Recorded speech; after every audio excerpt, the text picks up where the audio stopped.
A gente fala agora mais uma vez sobre a possível reoneração das folhas de pagamento. Vários setores da economia se uniram para cobrar que o Congresso sequer analise a medida provisória do governo. É sobre isso que nós vamos conversar agora com o advogado Cláudio Tartarini, que é consultor jurídico da ABT, a Associação Brasileira de Teleserviços. Doutor Cláudio, em primeiro lugar, seja muito bem-vindo. Obrigado pela presença. Uma boa noite. Boa noite, o prazer é meu. Obrigado pelo convite. Doutor, queria ouvi-lo então sobre a questão legal, sobre o aspecto jurídico em torno dessa discussão. Na avaliação da ABT e das demais entidades, haveria alguma irregularidade, alguma ilegalidade nessa medida provisória do governo?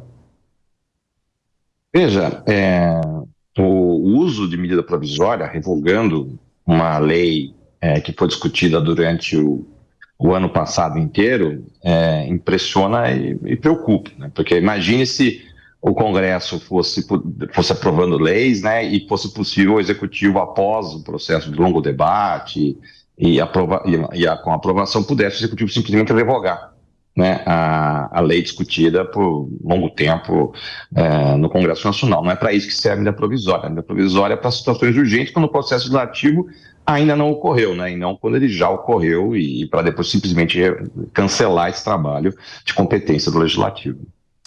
E na prática, doutor Cláudio, qual vai ser o impacto dessa medida caso ela vá adiante, caso de fato haja a reoneração? Como é que, por exemplo, as empresas do setor de teleserviços, que é um dos setores afetados, o setor que o senhor representa, como é que isso vai reverberar nesses setores? Haveria demissões, por exemplo, nas empresas afetadas? Veja, por exemplo, no setor de teleserviços, as margens são estreitas, né? Então, qualquer mudança em custo, isso impacta imediatamente. Então, num caso desse, que havia um aumento enorme, né, na remuneração da folha, o setor hoje emprega 1.400.000 pessoas, né? Então, facilmente esse impacto seria da ordem maior do que próximo a 20%. Então, nós estamos falando de um potencial de 300.000 pessoas só no setor de call center, tem outros 16 setores, né? Quer dizer, então é um impacto muito grande e o perfil do trabalhador é que preocupa mais, né, no setor de call center, porque a pessoa desempregada é exatamente o jovem com baixa qualificação, ou seja, o setor contrata pessoas que não têm qualificação profissional prévia. Então, imagina exatamente a pessoa que tem mais desemprego e que tem mais dificuldade de obter um emprego novo, né?